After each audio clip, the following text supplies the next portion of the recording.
Hi everybody, Paul here from Hill Country Rings. Today I'm going to do something a little different. I'm going to be making an inlay ring in titanium from the deck of an old skateboard. And you heard me right, an inlay ring from a skateboard deck. So let's go in the shop.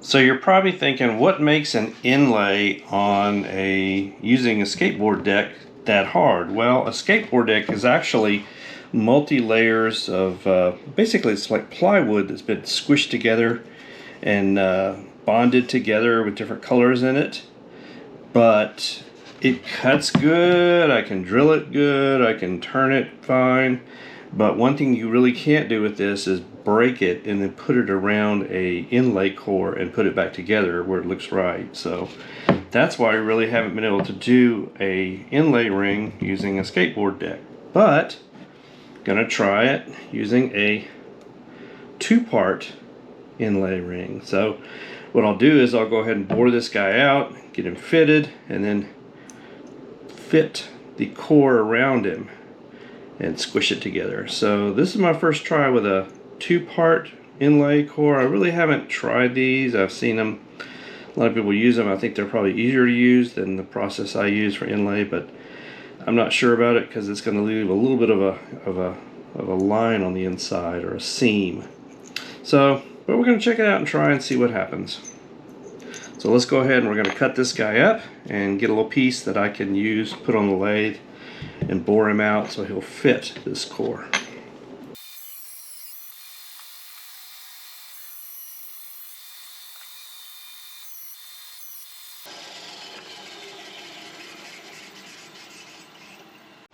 Here's what would happen if I tried to break that the skateboard deck and try to put it together like I do normal inlay ring would. Notice how it kind of breaks really unevenly, and it would not go together right. So that's why I have to do it differently. Alright, we measured this guy here in the 24.6667. So we're going to use a 24mm Forstner bit. Then we'll have to like open it up just a little bit, but we want to make sure it's good and tight. So because there's not much room in that ring. And then this way, let me see if I can get it just to test it, to see how thick of an inlay that's going to be. Looks like it's going to be about 5.85, so less than 6 millimeters. So let's go ahead and get a 24mm Forstner bit, and we'll start working on boring out this piece of the skateboard deck to fit this guy. Got a 24mm Forstner bit checked up, so let's go ahead and bore him out.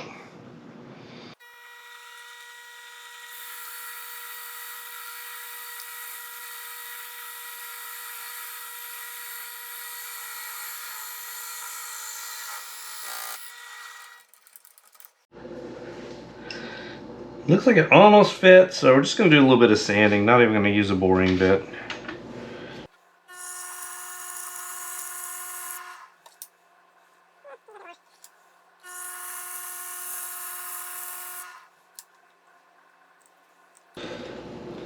That fits.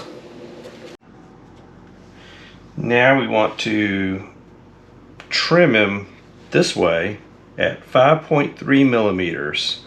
So I've got a boring bar in, and I've got him set right where that boring bar is, just at the inside edge of that wood. I'm going to zero out my DRO, pull him back out to 5.3 this way.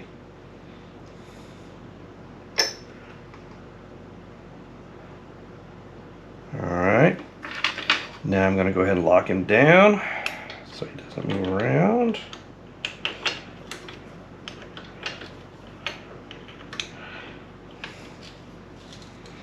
Okay.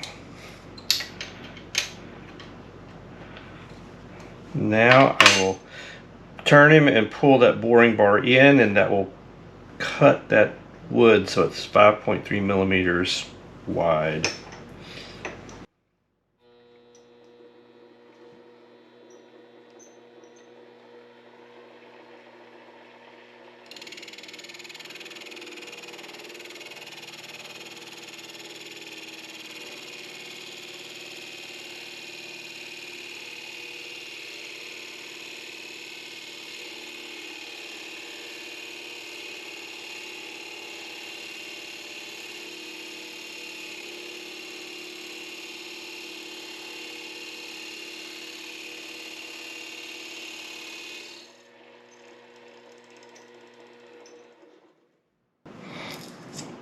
Looks good. So here's that piece of skateboard deck, and you see I've trimmed it down or bored it out so it's going to fit that width of that ring core. And I think I'm going to have to do several things at once. I'm going to have to get them cleaned up. Then I need to put in the two-part epoxy, and then I need to put the ring core in here and put this part of the ring core in here. And then I made this little plug here to fit that hole, and then I'm going to take him over to the 1-ton press and squish him down so that these two pieces of this ring core are jammed together really good, because I want to make sure that they're completely fit together. So let's go ahead and do all that. First thing I need to do is clean him up and then epoxy him, and then we'll put him together and squish him. Squish him with the press. So first step is just like any other ring. We go ahead and clean them up with denatured alcohol. We clean up the wood first to make sure that we get any kind of like wood dust and stuff off of him, and then give that an opportunity to dry. And we go ahead and clean up the ring core. And this one has 2 little cores to clean up. So clean up that part.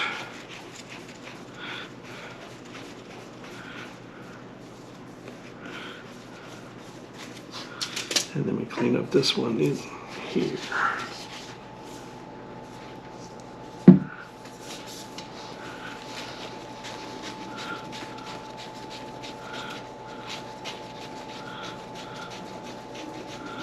Okay. Yeah, just a little bit of dirt from the machining, so that's why it's worth doing. Kind of gets all that dirt and gook off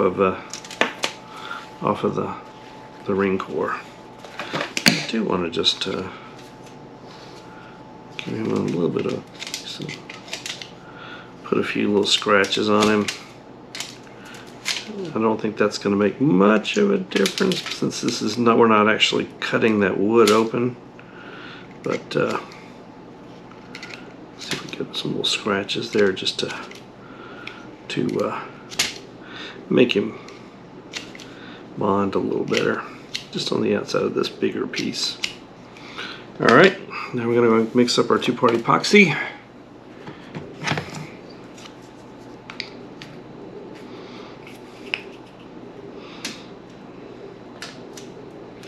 Part there, and then this part here, and the hardener to harden it. And use our jeweler's tool in here, like I always do, to mix it.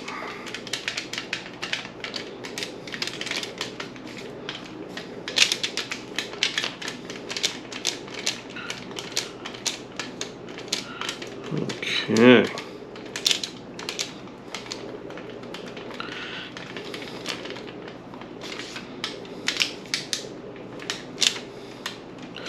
I'm going to put him on the inside of this wood first.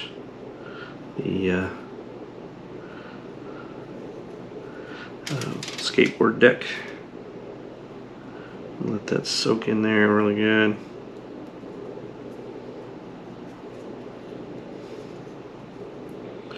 Alright. I'm going to put them on this piece here, which is the heart of that core.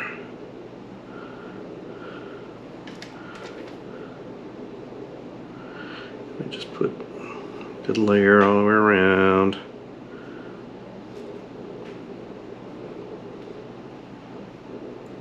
Make sure we got a good layer.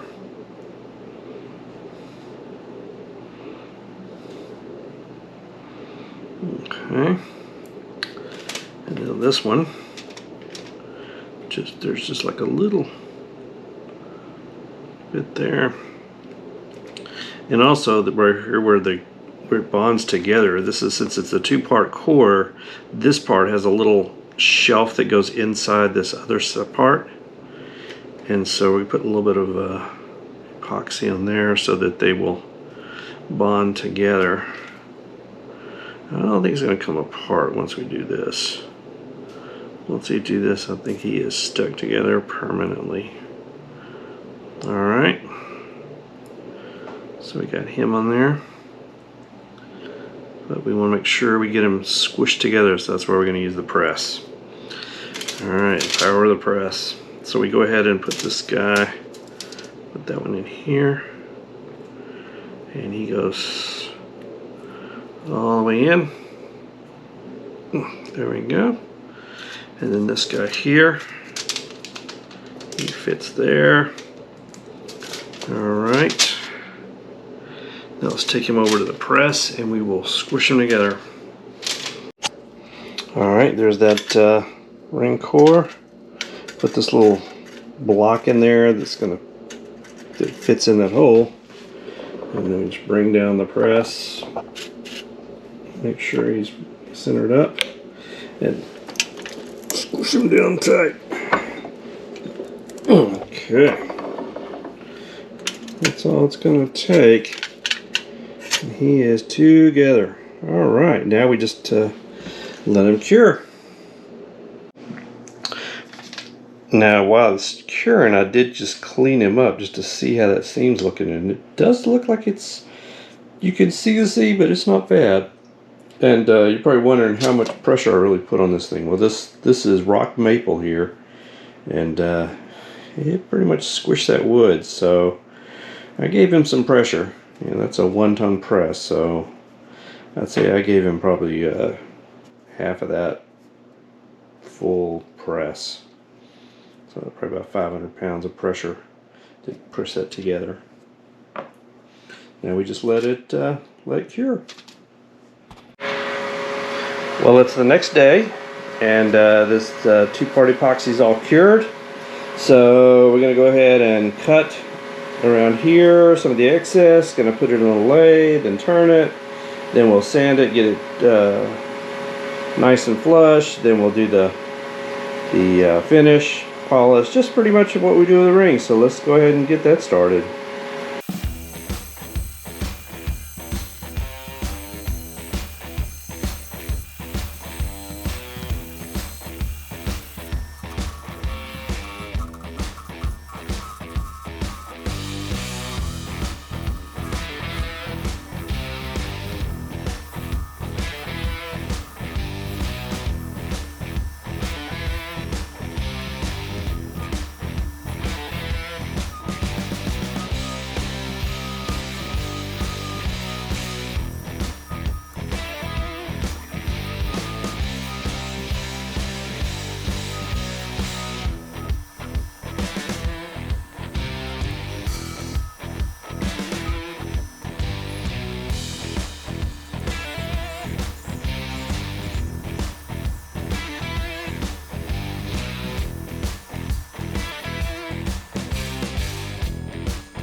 Well, here's what's left of that skateboard deck, and it's kind of cool. It's got that red, white, and blue on the inside, and that came out really nice on the inlay ring with the red, white, and blue. So pretty cool. And the inside, there's just I don't know if you can see it, but there's just a little bit. You can barely see that that seam, and you really can't feel it when you wear it. So that's kind of cool. So pretty good experiment, and pretty happy I did it. So if you would like a ring made from a skateboard deck, from the deck of a battleship, from an M1 Garand stock, from in other heritage or legacy woods, check out hillcountryrings.com. If you'd like to leave a comment about what kind of rings you'd like to see me make, I'd love to hear from you. And in the meantime, I'd love to make a ring for you. Thanks, everybody.